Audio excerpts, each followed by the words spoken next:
باللہ من الشیطان الرجیم بسم اللہ الرحمن الرحیم۔ تمام تعریف و توصیف اللہ جل مجدہ الکریم کی ذات بابرکات کے لیے جو خالق کائنات بھی ہے اور مالک ششیات بھی۔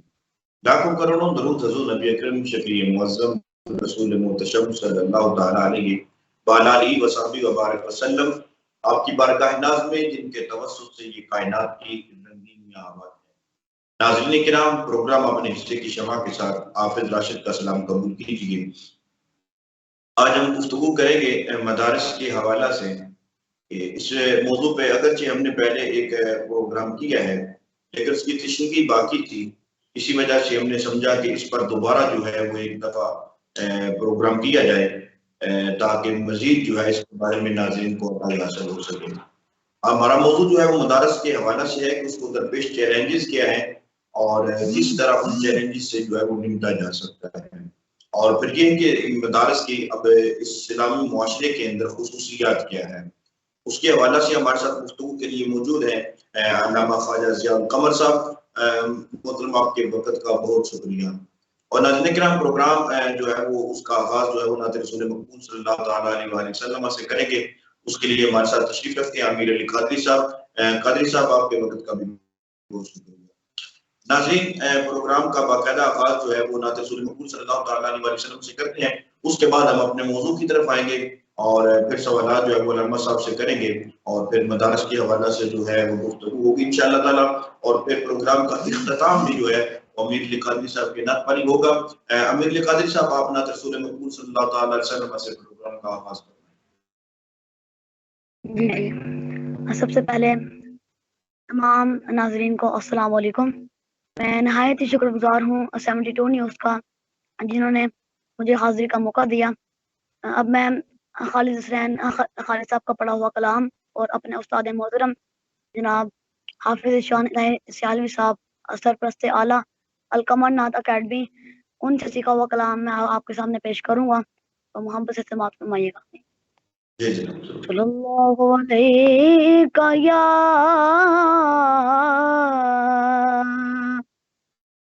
رسول اللہ وسلم علیکہ یا حبیب اللہ۔ اپنی رحمت کے سمندر میں اتر جانے دے، اپنی رحمت کے سمندر میں اتر جانے دے، سوئے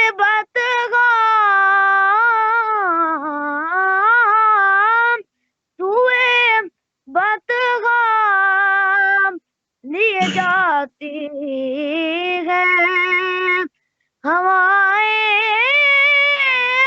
بتگام، سوئے بتگام، سوئے بتگام لیے جاتی ہے ہوائیں بتگا، بوئے دنیا، بوئے دنیا، بوئے دنیا مجھے گمراہ نہ کر جانے دے، میرے طیبہ والے اپنی رحمت کے سمندر میں اتر جانے دے، موت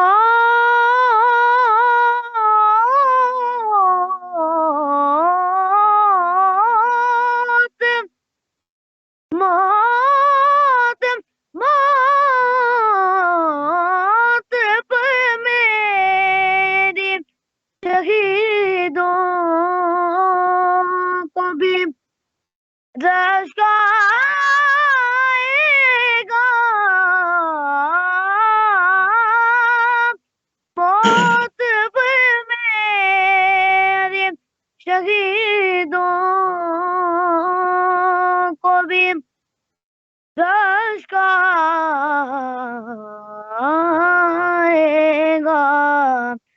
اپنے قدموں سے لپٹ کر مجھے مر جانے دے میرے طیبہ والے، اپنے قدموں سے لپٹ کر مجھے مر جانے دے۔ نام تخت منگا، نام تاج منگا، نم منگنی میں نوزر مل جائے، بس اپنے قدموں سے لپٹ کر مجھے مر جانے دے، اپنی رحمت کے سمندر میں اتر جانے دے۔ روک رضوان،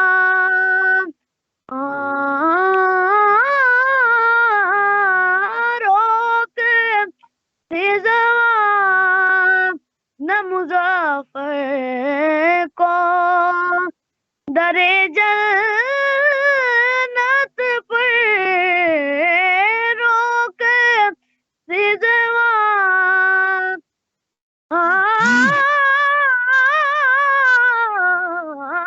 روک رضوان نہ مظفر کو در جنت پر، یہ محمد کا ہے منظور نظر جانے دے، یہ محمد کا ہے منظور نظر جانے دے، اپنی رحمت کے سمندر میں اتر جانے دے۔ جزاک اللہ، ماشاءاللہ آپ نے بڑے خوبصورت انداز میں نعت رسول مقبول پیش فرمائی۔ اللہ تعالیٰ آپ کی آواز اور سوز و گداز میں مزید برکت عطا فرمائے، اسی طرح حضور کی ثناخوانی کرتے رہے، اللہ تعالیٰ آپ کو مزید عروج عطا فرمائے۔ آپ ہمارے ساتھ رہیے گا، انشاءاللہ آخر میں بھی آپ سے کلام سنیں گے۔ علامہ صاحب، ہمارا موضوع جو ہے کہ مدارس کی حوالہ سے ہے کہ مدارس کے اندر تعلیم و تربیت کا اہتمام جو ہے اس کی اہمیت کیا ہے، اور آج موجودہ دور کے اندر ان مدارس کو درپیش چیلنجز کیا ہیں۔ سب سے پہلے تو آپ یہ ارشاد فرمائیے کہ اس مدارس کی اہمیت اور ضرورت کے اعتبار سے کہ اس معاشرے کے اندر بالخصوص جو ہمارا اسلامی معاشرہ ہے اس کے اندر، اور جب ہر طرف وہ نگو کی صورتحال ہے، نفسا نفسی کا اور گہما گہمی کا دورہ ہے، جہاں جو ہے وہ اسلام کا نام لینا اور اسلام پڑھنا بہت دشوار ہوتا جا رہا ہے، ایسے حالات میں آپ مدارس اسلامیہ کی اہمیت اور ضرورت کیا دیکھتے ہیں؟ بسم اللہ والحمد للہ والصلاة والسلام علی رسول اللہ۔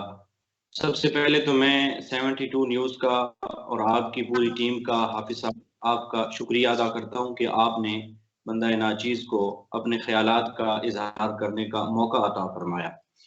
آپ نے آج ایک انتہائی اہم اور زبردست موضوع کی طرف ہماری توجہ دلائی ہے، اور میں اپنے تمام ناظرین و سامعین کو بھی یہ متوجہ کرنا چاہتا ہوں کہ یہ انتہائی اہم موضوع ہے، اور اس موضوع کے اوپر گفتگو کرنی چاہیے اور اس کو سمجھنا چاہیے، اور یہ وقت کی ضرورت بھی ہے کہ جہاں افراتفری کے زمانے میں، اس بے راہ روی کے زمانے میں جہاں مدارس کو نشانہ بنایا جاتا ہے ہر حوالے سے، تو وہاں یہ بہت ضروری تھا کہ اس موضوع کے اوپر بھی بات کی جائے۔ تو میں آپ کا شکریہ ادا کرتا ہوں اور آپ کی پوری ٹیم کا کہ جنہوں نے اس خوبصورت موضوع کا انتخاب کیا۔ دینی مدارس یہ آج کل کی ایجاد نہیں ہے، بلکہ یہ دینی مدارس عہد نبوی صلی اللہ تعالیٰ علیہ وآلہ وسلم سے لے کر آج تک آزادانہ طریقے سے چلے آ رہے ہیں، اور تعالیٰ علیہ وآلہ وسلم کے دور میں جو پہلا دینی مدرسہ تھا وہ ایک چبوترا جو صفہ کے نام سے قائم کیا گیا تھا، اور اس رضی اللہ تعالیٰ عنہ، حضرت انس رضی اللہ تعالیٰ عنہ اور 70 کے قریب صحابہ کرام علیہم الرضوان نے تعلیم کتابت، تعلیم حکمت اور تزکیہ نفس جو ہے وہ حضور علیہ الصلوۃ والسلام سے کیا۔ تو ان کو تعلیم دینے والے، ان کی تربیت کرنے والے، ان کو علم و حکمت سمجھانے والے، سکھانے والی ذات وہ اللہ کے محبوب صلی اللہ تعالیٰ علیہ وآلہ وسلم کی تھی، اور انہی لوگوں کو اصحاب صفہ کے نام سے بھی پکارا جاتا ہے کہ یہ وہ لوگ تھے جنہوں نے میں تعلیم و تربیت حاصل کی تھی، علم و حکمت کے چراغوں کو، علم و حکمت کے جو موتی تھے ان کو انہوں نے اپنے جھولی میں ڈالا تھا۔ تو یہ مدارس نبی علیہ الصلوۃ والسلام کے زمانے سے چلے آ رہے ہیں، اور آج تک یہ مدارس قائم ہیں اور آزادانہ طریقے سے اور انتہائی مخلص طریقے سے اور پیار اور محبت سے یہ کام کر رہے ہیں۔ اور انہی دینی مدارس کے متعلق حکیم الامت حضرت علامہ اقبال رحمۃ اللہ تعالی علیہ آپ نے فرمایا تھا کہ ان مکتبوں کو اسی حالت میں رہنے دو، غریب مسلمانوں کے بچوں کو انہی مدارس میں پڑھنے دو، کہ اگر یہ ملا اور درویش نہ رہے تو جانتے ہو کیا ہوگا۔ آپ فرماتے ہیں کہ وہ کچھ ہوگا جو میں اپنی آنکھوں سے دیکھ آیا ہوں۔ یہ حضرت علامہ اقبال رحمۃ اللہ علیہ کہہ رہے ہیں، اور یہ حضرت علامہ اقبال رحمۃ اللہ علیہ کو جو یہ سمجھتے تھے کہ آپ لبرل ذہن رکھتے تھے، یا آپ نے جو شاعری کی ہے اس حوالے سے جو حضرت علامہ اقبال کا منفی پہلو وہ دنیا میں اجاگر کرتے ہیں، یہ ان لوگوں کے لیے بھی پیغام ہے کہ حضرت علامہ اقبال رحمۃ اللہ علیہ کہہ رہے ہیں کہ دینی مدارسوں کو قائم رہنے دو، اور اس میں مسلمان بچوں کو، غریب بچوں کو علم پڑھنے دو۔ اگر تم نے ان مدارس کو بند کر دیا، ان مکتبوں کے درس و تدریس کے سلسلے کو ختم کر دیا، تو پھر جانتے ہو کیا ہوگا۔ آپ فرماتے ہیں وہ کچھ ہوگا جو میں نے اپنی آنکھوں سے دیکھا ہے۔ اور حضرت علامہ اقبال رحمۃ اللہ علیہ نے اپنی آنکھوں سے کیا دیکھا ہے؟ آپ فرماتے ہیں اگر مسلمان مدرسوں سے محروم ہو گئے تو بالکل اسی طرح ہوگا جس طرح اندلس میں مسلمانوں کی 800 سال کی حکومت کے باوجود آج غرناطہ اور قرطبہ کے کھنڈرات اور الحمرہ کے نشانات کے سوا اسلام کے پیروکاروں اور اسلام کی تہذیب و تمدن کا کوئی آثار اور کوئی نقش نظر نہیں آتا۔ دینی مدارس ہی ہیں، یہ دینی مکتبے ہی ہیں، یہ مدارس ہی ہیں جس کی وجہ سے اسلام کی بقا ہے، جس کی وجہ سے اسلام کی احیاء ہے۔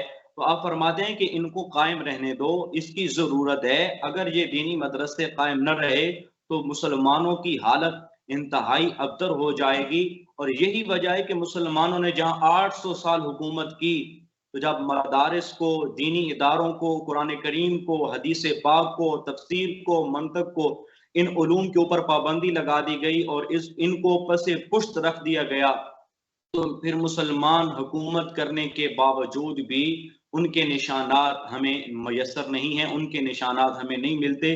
تو یہ دینی مدارس کی اہمیت اور ضرورت ہے۔ اگر ہم یہ چاہتے ہیں کہ اس ملک پاکستان میں جو لا الہ الا اللہ محمد الرسول اللہ صلی اللہ تعالی علیہ وسلم کی بنیاد پہ حاصل کیا گیا، تو اس میں مدارس کا بہت بڑا کردار ہے، اور اہمیت اور ضرورت بھی ہے کہ ان مدارس میں ہم خود بھی اپنے بچوں کو بھیجیں، اور ان مدارس کی بقا کے لیے ہمیں ہر حوالے سے اپنا کردار ادا کرنا چاہیے۔ جی بے شک آپ نے بڑا بہترین جو ہے وہ مدلل جواب عطا فرمایا کہ یہ اس کی اصل مدارس دنیا کی بھی آپ نے بیان فرما دی کہ اصل میں اصحاب صفہ سے لے کر یہ فیض جو ہے یہ چلتا آ رہا ہے۔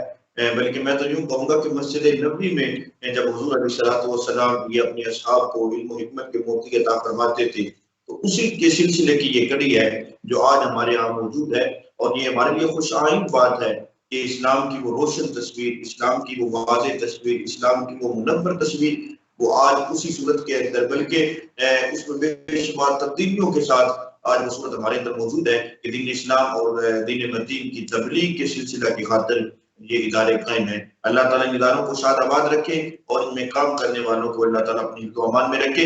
علامہ صاحب، بعض اوقات اعتراض کیا جاتا ہے کہ معاشرہ جو ہے وہ اب ان کا متحمل نہیں ہو سکتا، اور معاشرے میں مدارس کا اتنا خاص کردار نہیں رہا، اور نہ انہوں نے پیچھے کوئی اتنا خاص کردار ادا کیا ہے۔ یہ اعتراض کیا جاتا ہے، حالانکہ یہ اعتراض تو بے جا ہے، اس کی کوئی وجہ نہیں بنتی، لیکن بعض اوقات لوگ اعتراض کرتے ہیں کہ مدارس نے اب تک ہمیں کیا دیا ہے۔ تو اس پر آپ کیا کہنا چاہیں گے کہ امت مسلمہ کی اجتماعی زندگی کے اندر، ان کے معاشرتی رویوں کے اندر مدارس کا کیا کردار رہا ہے؟ جی، مدارس کا کردار امت مسلمہ کے لیے ایک انتہائی زبردست رہا ہے، اور ہر دور میں مدارس نے اور مدارس میں پڑھنے والے طلباء اور پڑھانے والے علماء کرام نے ہر حوالے سے اپنا کردار ادا کیا ہے۔ آپ دیکھیں، اگر تحریک پاکستان ہو یا تحریک آزادی ہو، جس طرح کی بھی تحریکیں چلیں تو اس میں علماء نے، طلباء نے اور ان دینی مدارس میں پڑھنے پڑھانے والوں نے اپنا بھرپور کردار ادا کیا۔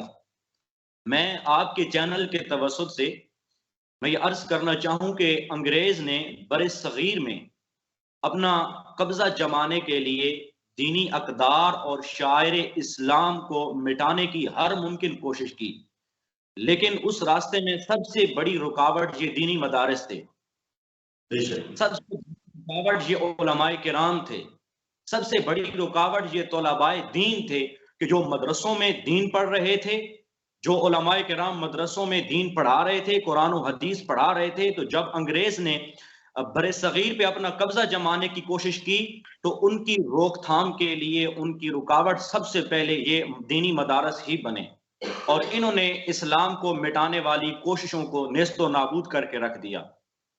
اور پھر مدارس پڑھنے پڑھانے والے فرقہ پوش طلباء دین اور علماء کرام، انہوں نے پھر انگریز نے متحدہ ہندوستان میں سب سے پہلے خانقاہوں اور دینی مدارس کو تباہ و برباد کرنے کی کوشش کی۔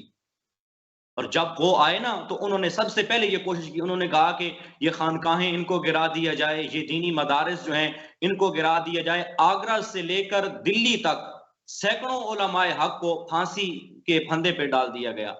اور اس حوالے سے پھر کالا پانی کی تاریخ اگر آپ پڑھیں تو مولانا فضل حق خیر آبادی رحمۃ اللہ علیہ، مولانا احمد اللہ مدراسی رحمۃ اللہ علیہ، جن کو پھانسی کے پھندے پہ لٹکا دیا گیا، اور یہ مولانا احمد اللہ مدراسی رحمۃ اللہ تعالی علیہ، آپ کے سر انور کو جب پھانسی کے گھاٹ پہ اتارا گیا، آپ کو شہید کیا گیا، تو آپ کے سر انور سے خون کے قطرے ٹپکتے رہے۔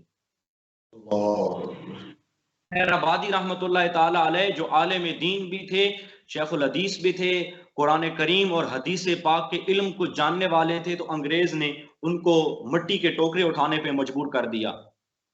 اور وہ جو وہ لباس اگر عام حالت میں ہم کسی جانور کے جسم پہ بھی رکھیں تو وہ بھی تڑپ جائے گا، اتنا وہ سخت لباس تھا جو مولانا فضل حق خیر آبادی رحمۃ اللہ تعالی علیہ کو پہنایا گیا، اور مٹی کے ٹوکرے ان سے اٹھوائے گئے۔ کیوں یہ ظلم و ستم کیا گیا؟ یہ تو خرقہ پوش تھے، یہ تو سادہ لو انسان تھے، یہ تو مساجد اور مدارس میں چٹائیوں پہ بیٹھنے والے تھے، مگر ان لوگوں پہ کیوں ظلم کیا گیا؟ ان سے کیوں مٹی کے ٹوکرے اٹھوائے گئے؟ ان کو کیوں پھانسی کے گھاٹ اتار دیا گیا؟ ان کو کیوں ناحق شہید کر دیا گیا؟ صرف اسی وجہ سے کہ انگریز یہ سمجھتا تھا کہ اگر یہ علماء کرام اور دینی مدرسے قائم رہے تو ہم کبھی بھی کامیاب نہیں ہو سکیں گے۔ ہمارا جو مشن، جو انگریز مشن لے کے آئے تھے، وہ اسلام کو اور اسلام کے چاہنے والوں کو، اسلام کی تبلیغ و اشاعت کرنے والوں کو، وہ سب سے پہلے انہوں نے مٹانے کی کوشش کی۔ انہوں نے کہا کہ جب یہ اسلام کا نام لینے والے، یہ مساجد اور مدارس میں بیٹھنے والے، یہ سادہ لوگ جو چٹائیوں پہ بیٹھتے ہیں، جو خشک ٹکڑے کھا کے اپنی زندگی بسر کرتے ہیں، گزارا کر لیتے ہیں، سب سے پہلے ان کو ختم کیا جائے، تب جا کے ہم اپنے مشن میں کامیاب ہوں گے۔ تو یہ علماء کرام کا امت مسلمہ کے اندر بہت بڑا کردار ہے کہ جو علماء کرام نے قربانیاں دیں، اپنے آپ کو انہوں نے کٹوا دیا، مگر نہ انگریز کے سامنے جھکے، نہ اپنے ضمیر کو بیچا، نہ انہوں نے کسی حوالے سے کوئی سودا بازی کی، وہ حق اور سچ بات پہ وہ ڈٹے رہے۔ حضرت امام احمد بن حنبل رحمۃ اللہ تعالی علیہ، جب آپ کو کوڑے لگ رہے تھے تو آپ نے فرمایا کہ مجھے جو کوڑے لگے نا 70 یا 80 کوڑے آپ فرماتے ہیں مجھے لگے، اگر ایک کوڑا ہاتھی کو لگ جاتا، صرف ایک کوڑا، تو وہ ہاتھی بھی گر جاتا. اگر آپ کو تو ہر کوڑے پہ آپ یہ قرآن کریم کی آیت کریمہ پڑھتے تھے کہ کل لن یصیبنا الا ما كتب اللہ لنا، کہ اللہ تعالیٰ ہمیں وہی مصیبت ہم پہ آتی ہے جو اللہ نے ہمارے لیے لکھ دی ہے. اللہ تعالیٰ ہم پہ وہی آزمائش لے کے آتا ہے جو ہمارے لیے لکھ دی جاتی ہے. تو یہ علماء کرام تھے جنہوں نے صبر کا دامن مضبوطی سے پکڑے رکھا اور ان کا عقیدہ مضبوط تھا اللہ رب العالمین کی ذات پہ، اللہ کی رحمت پہ، اس کی طرف سے آنے والی آزمائش اور مصیبتوں پہ. تو یہ علماء کرام ہی تھے، یہ دینی مدرسوں میں پڑھنے پڑھانے والے تھے جو انگریز کے سامنے بھی ثابت قدم رہے اور ڈٹے رہے اور ہر حوالے سے اسلام دشمن قوتوں کا ڈٹ کر مقابلہ کیا اور ان کے لیے رکاوٹ بنے. اور آج ہم یہ جو آزادانہ زندگی گزار رہے ہیں، اس میں علماء کرام کا، مشائخ اعظام کا بہت بڑا کردار ہے، جس کی وجہ سے آج ہم پرسکون زندگیاں گزار رہے ہیں. جی بالکل ہے، آپ نے اسلاف کی قربانیوں کو یاد کیا.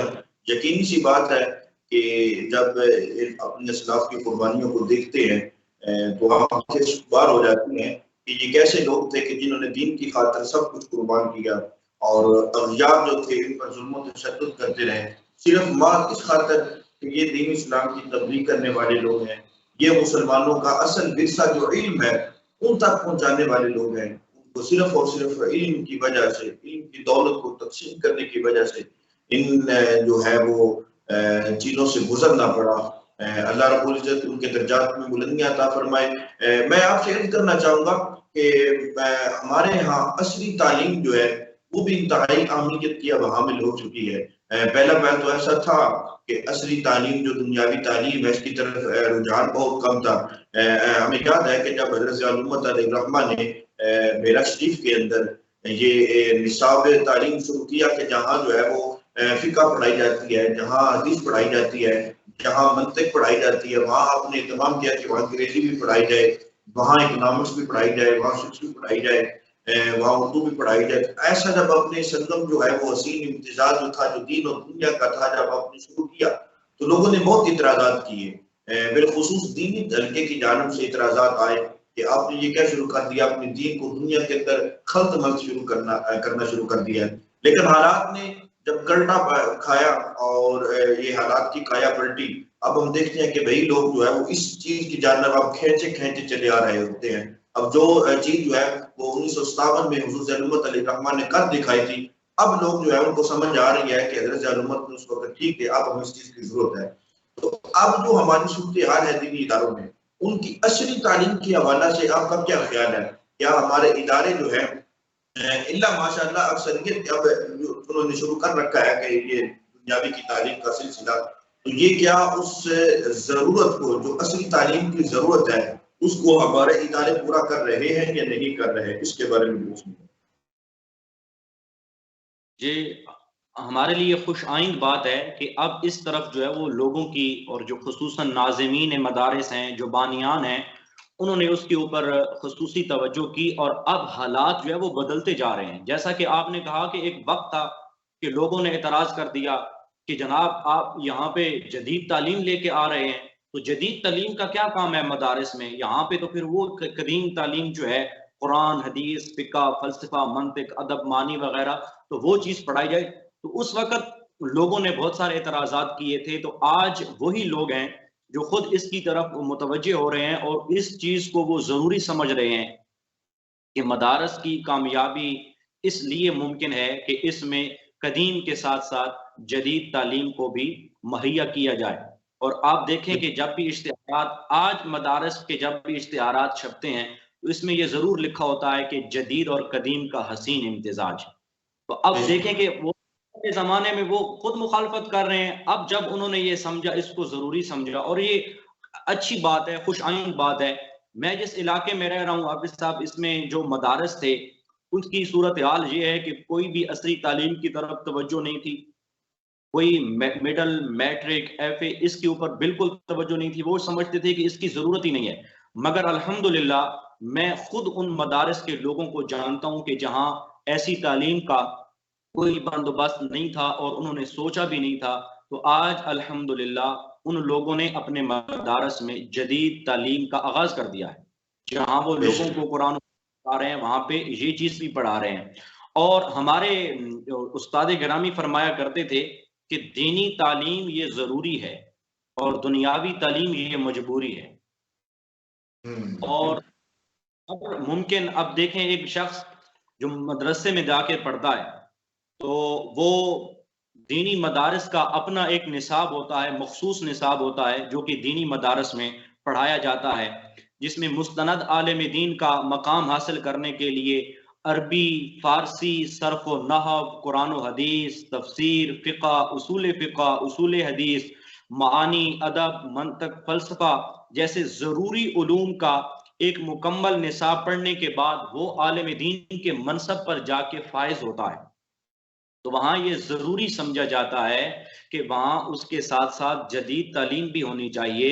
اگر یہ ساری تعلیم، وہ آپ نے ایک حضور علیہ الصلوۃ والسلام کی حدیث بھی ہے نا کہ حضور علیہ الصلوۃ والسلام نے ایک صحابی کو فرمایا تھا کہ جاؤ تم اس علاقے کی زبان سیکھ کے آؤ۔ تو اس کی زبان سیکھنے کی ضرورت کیا تھی؟ اس لیے زبان سیکھنے کی ضرورت تھی کہ جب آپ علم دین پڑھ کے جائیں گے اور وہاں لوگوں کو جا کے تبلیغ کریں گے تو وہ آپ کی عربی زبان تو نہیں سمجھیں گے، تو پھر آپ کس زبان میں ان کو سمجھائیں گے؟ اس لیے جائیں، جا کے آپ ان کی مادری زبان کو سیکھیں، جب سیکھ جائیں گے تو پھر آپ کو تبلیغ کرنے میں یہ آسانی ہوگی۔ تو جہاں پہ یہ قرآن و حدیث پڑھایا جاتا ہے یہ ضروری تعلیم ہے، دنیاوی تعلیم یہ مجبوری ہے، تاکہ عالم دین ہر شعبے میں جائے۔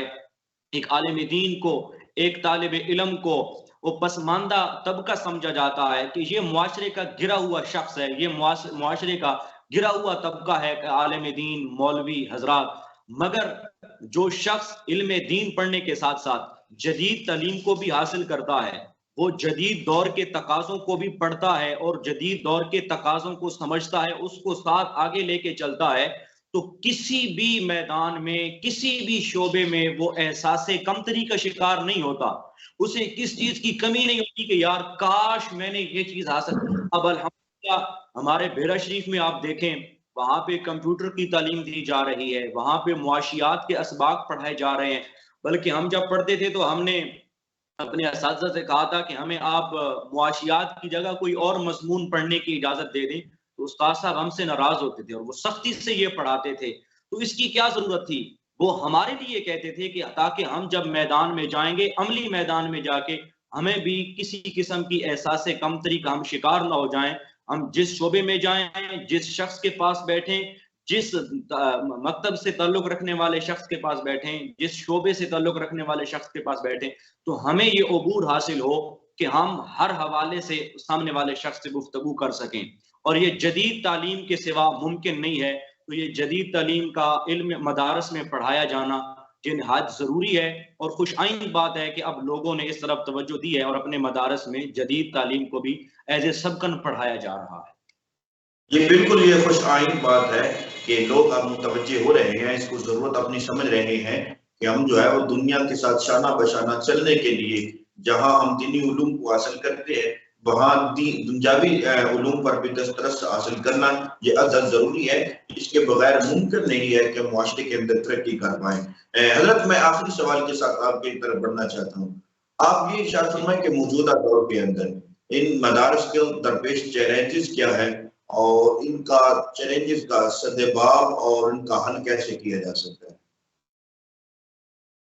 جی، جیسا کہ میں نے وہ پروگرام کے شروع میں بھی کہا تھا کہ ہر شعبہ سے تعلق رکھنے والے شخص کے لیے دینی مدارس نے ہر زمانے میں، ہر دور میں کردار ادا کیا ہے۔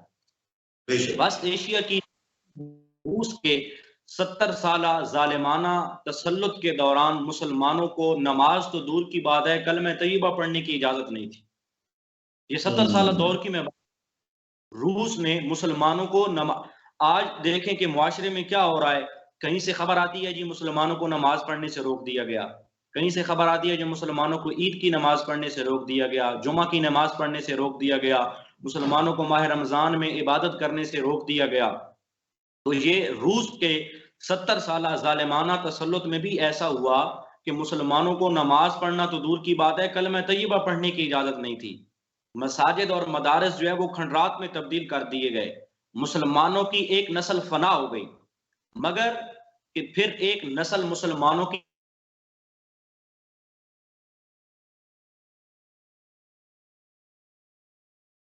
ایسی بیدار ہوئی کہ ایسے نوجوان مسلمانوں آئے کہ جب جوان ہوئے جنہوں نے پوشیدہ طور پہ اپنا کام دکھایا، پوشیدہ طور پہ وہ قائم رہے اور انہوں نے اپنے کام کو آگے بڑھایا۔ تو اب جب کہ آپ نے درپیش چیلنجز کے حوالے سے آپ نے بہت ہی خوبصورت سوال کیا، تو دینی مدارس جہاں اسلام کے قلعے اور ہدایت کے سرچشمے ہیں، دین کی پناہ گاہ ہیں اور اشاعت دین کا بہت بڑا ذریعہ ہیں، وہاں یہ دنیا کے سب سے بڑی حقیقی پر این جی اوز کا کام بھی کر رہی ہیں، جو لاکھوں طلباء اور طالبات کو بلا معاوضہ تعلیم کے زیور سے آراستہ کرنے کے ساتھ ساتھ ان کو رہائش، خوراک اور مفت طبی سہولت بھی فراہم کر رہے۔ ان دینی مدارس میں ہر دور میں تمام تر مصائب اور مشکلات، پابندیوں اور مخالفتوں کے باوجود کسی نہ کسی صورت میں اپنا وجود جو ہے اس کو انہوں نے قائم رکھا، اور پھر اپنا وجود قائم رکھتے ہوئے، برقرار رکھتے ہوئے اشاعت اسلام اور اشاعت دین میں اپنا اہم کردار ادا کیا۔ اب آج کے اس دور میں جو دینی مدارس کے لیے سب سے بڑا چیلنج ہے وہ یہ ہے کہ دینی مدارس کو قومی دھارے میں لانے کی باتیں کی جا رہی ہیں۔ ایک وقت ہے کہ لوگ نصاب تعلیم مرتب کرتے ہیں، پھر مرتب کرتے کرتے 5 سال بعد پھر اعلان کر دیا جاتا ہے کہ اس نصاب میں کمی آ گئی ہے، اس نصاب کو تبدیل کر دیا جائے، مگر یہ واحد دینی ادارے ہیں، دینی مدرسے ہیں کہ جن کا نصاب شروع سے لے کے آج تک چلا آ رہا ہے اور کسی نے یہ ضرورت محسوس نہیں کی کہ اس نصاب میں کمی آ گئی ہے۔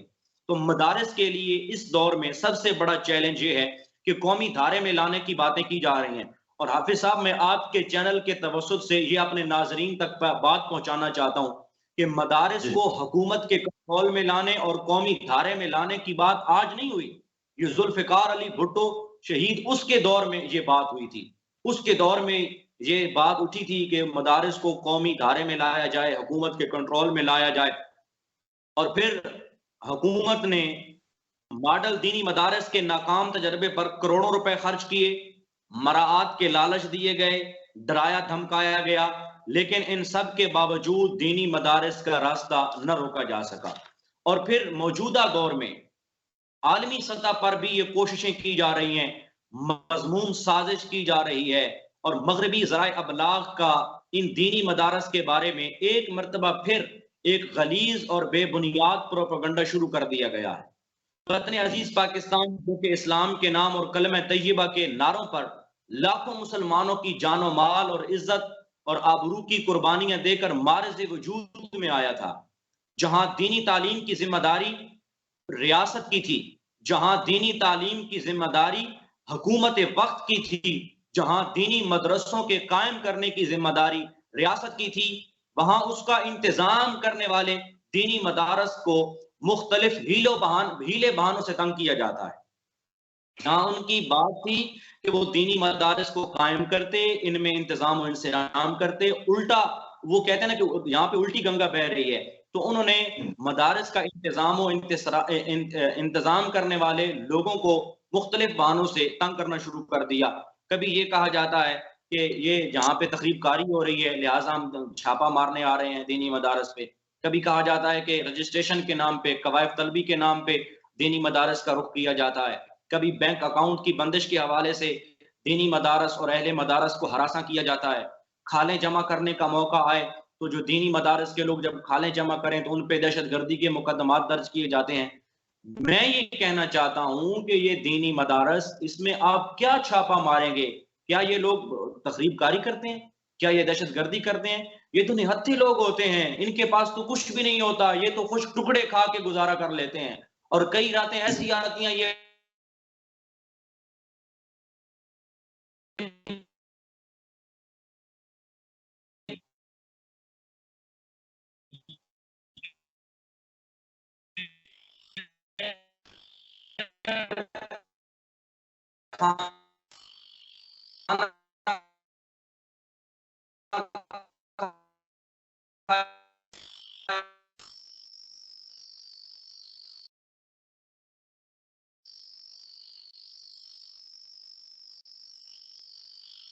جی علامہ صاحب، آواز آ رہی ہے؟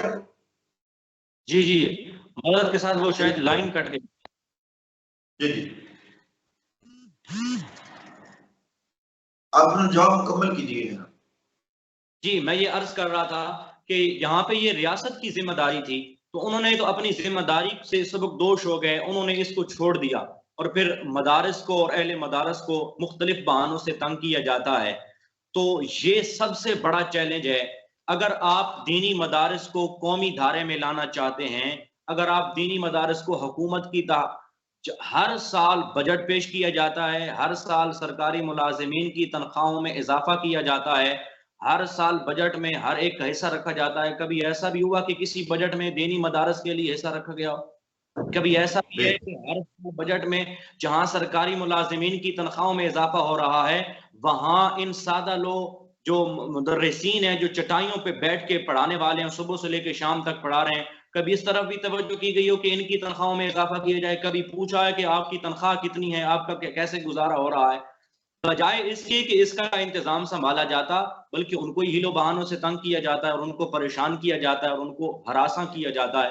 اگر یہ حکومت اپنے دینی اداروں کو اپنی تحویل میں لینا چاہتی ہے تو پھر ہر حوالے سے اپنا کردار ادا کرے. ہم سب اس حوالے سے حکومت کے ساتھ کھڑے ہو جائیں گے، مگر صحیح طریقے سے. کبھی کہتے ہیں جی نصاب میں کمی ہے، نصاب ٹھیک نہیں ہے، ہم اپنی مرضی کا نصاب لانا چاہتے ہیں. کبھی کہتے ہیں کہ جناب یہاں پہ تخریب کاری ہو رہی ہے، لہٰذا ہم چھاپا مار کے اس کی تحقیق کرنا چاہتے ہیں. یہ کوئی تخریب کاری نہیں کرتے، یہ کوئی دہشت گردی نہیں کرتے، ان کا نصاب بھی بالکل درست ہے اور ان کے اوپر خصوصی توجہ دینی چاہیے. اور یہ سب سے بڑا چیلنج ہے جس میں آج مدارس اور اہل مدارس اس زمانے میں گزر رہے ہیں. تو لوگ یہ کوششیں کر رہے ہیں کہ ان کو قومی دھارے میں لایا جائے، حکومت کی تحویل میں لایا جائے. تو پھر ان سب چیزوں کو اگر آپ لانا چاہتے ہیں، ساری چیزیں بھی آپ سنبھالیں. پھر آپ مدرسین کی تنخواہوں کو بھی بنائیں، سرکاری سطح پہ ان کی تنخواہیں قائم کریں، سرکاری سطح پہ ان کو مراعات دی جائیں، سرکاری سطح پہ ان کو سہولیات دی جائیں کہ جو لوگ دینی مدارس میں کام کر رہے ہیں، صبح و شام سے بیٹھے ہیں اور بچوں کو قرآن و حدیث پڑھا رہے ہیں، اس کی طرف کوئی توجہ نہیں ہے. اور کوئی سال میں 1 روپیہ سکولوں کے اندر، کالجوں کے اندر، یونیورسٹیز کے اندر جب کوئی بچے پوزیشن حاصل کرتے ہیں تو کوئی جا کے لیپ ٹاپ تقسیم کر دیتا ہے، کوئی جا کے جناب اسکالرشپ کے نام پہ کبھی کتنے 50,000 لاکھ روپے جا کے پیش کر دیے جاتے ہیں. کبھی جناب کسی ان کو باہر کا ٹکٹ دے دیا جاتا ہے کہ آپ جناب یہ آپ کا وزٹ ویزا ہے اس آپ کی اچھی پوزیشن آنے کی وجہ سے. تو کبھی مدارس کے حوالے سے بھی توجہ کی گئی کہ مدارس کے بچے کتنے قابل ترین بچے ہوتے ہیں جو ہر شعبے میں مہارت رکھتے ہیں، ہر میدان میں، اور اچھے اچھے نمبر لے کے کامیاب ہوتے ہیں. کبھی کسی نے اس طرف بھی توجہ کی ہو کہ ہم مدارس میں جا کے لیپ ٹاپ تقسیم کر دیں، مدارس میں جا کے ہم اسکالرشپ کا اعلان کر دیں، مدارس میں رہنے والے پڑھنے والے بچوں میں ہم سہولیات کا اعلان کر دیں؟ تو یہ حافظ صاحب سب سے بڑا چیلنج ہے کہ جس کے اوپر اس وقت کام کیا جا رہا ہے، اور دعا ہے کہ اللہ رب العالمین ہمیں ان چیلنجز کا مقابلہ کرنے کی توفیق عطا فرمائے. جی آمین آمین. حضرت آپ نے بڑا خوبصورتی کے ساتھ جو ہے وہ حکومت کو بھی آئینہ دکھا دیا اور متعارضین کو بھی کہ جو اعتراض کرتے ہیں تو اعتراض کا حق تب بھی دیا جا سکتا ہے جب اس اعتراض کو دور کرنے کے مواقع نہ ہوں. اگر آپ جو ہے وہ نصاب کو بدلنا چاہتے ہیں تو آئے بیٹھیں، مدارس والے تو تیار ہیں کہ نصاب بدلیں، کوشش کریں، لیکن آپ سے تو اپنا نصاب سکولز کا نہیں بدلا جا رہا. مدارس والے تو کہتے ہیں کہ آئے بیٹھیں ہمارے ساتھ بات کریں، لیکن آپ سے تو اپنے کالجز نہیں چل رہے، یونیورسٹی نہیں چل رہی. اور کیا کہا جائے، لوگ جو ہے وہ باتیں کرتے ہیں مدارس کے بارے میں، مدارس کی جو ہے وہ کارکردگی کیا ہے. تو مدارس نے آپ کو علماء دیے ہیں، مدارس نے آپ کو قراء دیے ہیں، مدارس نے آپ کو اچھے نعت خواں دیے ہیں، مدارس نے آپ کو اچھے شہری دیے ہیں. بدلے میں کالجز نے آپ کو کیا دیا، یونیورسٹیز نے آپ کو کیا دیا؟ وہی جو آپ کو لوٹ کھسوٹ کر رہے ہیں، وہی لوگ دیے ہیں جو آج معیشت کا بیڑا غرق کیے بیٹھے ہیں. وہی لوگ دیے ہیں جو آج حکومت اور ملک کا بیڑا غرق کر رکھا ہے جنہوں نے. وہی لوگ دیے ہیں جنہوں نے آج پولیس کا نظام جو ہے وہ گندا کر رکھا ہے. وہی لوگ دیے ہیں جنہوں نے آج اسٹیبلشمنٹ کو گندا کر رکھا ہے. وہی لوگ آپ کو کالجز اور یونیورسٹی نے پرووائڈ کیے ہیں نا، جو آج سائنس کے نام پر الہاد پھیلا رہے ہیں اور لادینیت کو جو ہے اس کا پرچار کر رہے ہیں اور اغیار کے خاصا لسٹ بنے ہوئے ہیں. یہ دیا آپ کو کالجز نے، یہ دیا آپ کو یونیورسٹیز نے. بدلے میں مدارس نے آپ کو بہت کچھ دیا. اگر آنکھیں کھول کر دیکھا جائے تو مدارس کی قربانیوں کو بالکل رائگاں نہیں سمجھا جا سکتا. مدارس نے جو ان کا حق تھا وہ ادا کیا، اور امید واسع کیا ہے بلکہ بالیقین کہہ سکتے ہیں کہ مدارس جو ہے وہ اپنا کام بخوبی سر انجام دیتے رہیں گے۔ آپ ان کے ساتھ کوآپریٹ کریں نہ کریں، تعاون کریں نہ کریں، یہ بھی بحمداللہ تعالی رب تعالیٰ کے حکم پر اور اس کی مدد اور نصرت سے یہ چلتے رہے ہیں، اور انشاءاللہ تعصب قیامت چلتے رہیں گے۔ اللہ تعالیٰ ان کو شاد و آباد رکھے گا۔ ناظرین کرام، پروگرام کے اختتام میں ہم نعت سننا چاہیں گے امیر علی قادری سے کہ نعت رسول مقبول صلی اللہ علیہ وسلم سے پروگرام کا اختتام کریں، پھر آپ سے اختتامی کلمات کے بعد پروگرام سے اجازت چاہتے ہیں۔ امیر علی قادری صاحب۔ کوئی سلیقہ ہے آرزو کا، کوئی سلیقہ ہے آرزو کا، نہ بندگی میری بندگی ہے، یہ سب تمہارا کرم ہے آقا، کہ بات اب تک بنی ہوئی ہے، یہ سب تمہارا کرم ہے آقا۔ کسی کا ہے احسان کیوں اٹھائے، کسی کو حالات کیوں بتائے، کسی کا ہے احسان کیوں اٹھائے، کسی کو حالات کیوں بتائے، تم ہی سے مانگیں گے تم ہی دو گے، تم ہی سے مانگیں گے تم ہی دو گے، تمہارے در سے ہی لو لگی ہے، یہ سب تمہارا کرم ہے آقا، یہ سب تمہارا کرم ہے آقا۔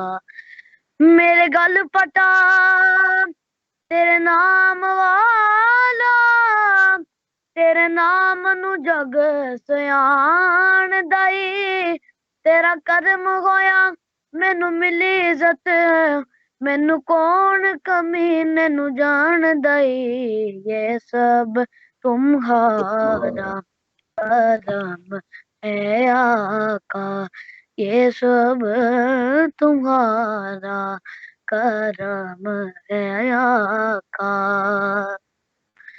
عطا کیا مجھ کو درد الفت، کہاں تھی یہ پر خطا کی قسمت، عطا کیا مجھ کو درد الفت، کہاں تھی یہ پر خطا کی قسمت، میں اس کرم کے کہاں تھا قابل، میں اس کرم کے کہاں تھا قابل، حضور کی بندہ پروری ہے، یہ سب تمہارا کرم ہے آقا، یہ سب تمہارا کرم ہے آقا، کہ بات اب تک بنی ہوئی ہے، یہ سب تمہارا کرم ہے آقا. ماشاء اللہ، جزاک اللہ، یہ سب تمہارا کرم ہے آقا. یہ بات اب تک بنی ہوئی ہے. یقینی سی بات ہے، یہ جو دین کا سلسلہ چل رہا ہے یہ حضور کے توسط سے چل رہا ہے. ناظرین کرام، آج ہم نے آپ سے گفتگو کی مدارس دینیہ کے حوالہ سے، اس کے کردار کے حوالہ سے. میں آخر میں ناظرین آپ سے مخاطب ہونا چاہوں گا. اور پہلے تو ہم نے حکومت پہ کچھ باتیں کی اور ان کے رویے جو تھے مجموعی طور پر ان پہ گفتگو کی. میں آپ سے بھی عرض کرنا چاہوں گا کہ آپ ایسا کیجیے کہ آپ کے محلے کے اندر، آپ کے گاؤں کے اندر، آپ کے شہر کے اندر پہ بھی کوئی دینی ادارے ہوں گے، آپ وہاں ضرور تشریف لے جائیے. دینی مدارس جو ہے وہ آپ کو قطع نہیں روکیں گے. وہ آپ کی آمد میں اپنی راہوں کو فرش راہ کیے ہوئے ہیں، آپ کو انتظار کرتے ہیں. وہ آپ کو دیکھ کر خوش ہوں گے. آپ جائیے وہاں دیکھیے ماحول کو، جن چیزوں کی ضرورت ہے وہ ان کو پرووائڈ کیجیے. اور جس طرح کی آپ ان سے توقع کر رہے ہیں کہ اس طرح کی تعلیمی کارکردگی ہونی چاہیے تو ان سے ان کی معاونت کیجیے. اگر آپ اسکول ٹیچرز ہیں وہاں جا کر بچوں کو سبجیکٹس پڑھائیے. وہاں جا کر آپ انگلش پڑھائیں، ریاضی اور میتھ پڑھائیں، اور اس کے علاوہ سائنس سبجیکٹ پڑھائیں. اگر آپ کو اللہ نے سرمایہ دیا ہے تو آپ ان کی مالی معاونت کریں. اگر اللہ نے آپ کو کوئی ہنر دیا ہے تو جا کر وہ ان کو سکھائیں. اگر اللہ تعالیٰ نے آپ کو اسپیکر بنایا ہے، اچھی گفتگو کر سکتے ہیں، تو اپنے فن سے ان کو روشناس کرائیے. آگے بڑھے تو صحیح نہ، جو خود جانتے ہیں ان کو اگلوں تک ڈیلیور کرنے کی کوشش تو کریں نا. یہ کب تک ہم کہتے رہیں گے کہ یہ دینی مدارس جو ہیں یہ جو ہے وہ اپنے کام جو ہے اپنے منہ صحیح طریقے سے سر انجام نہیں دے رہے.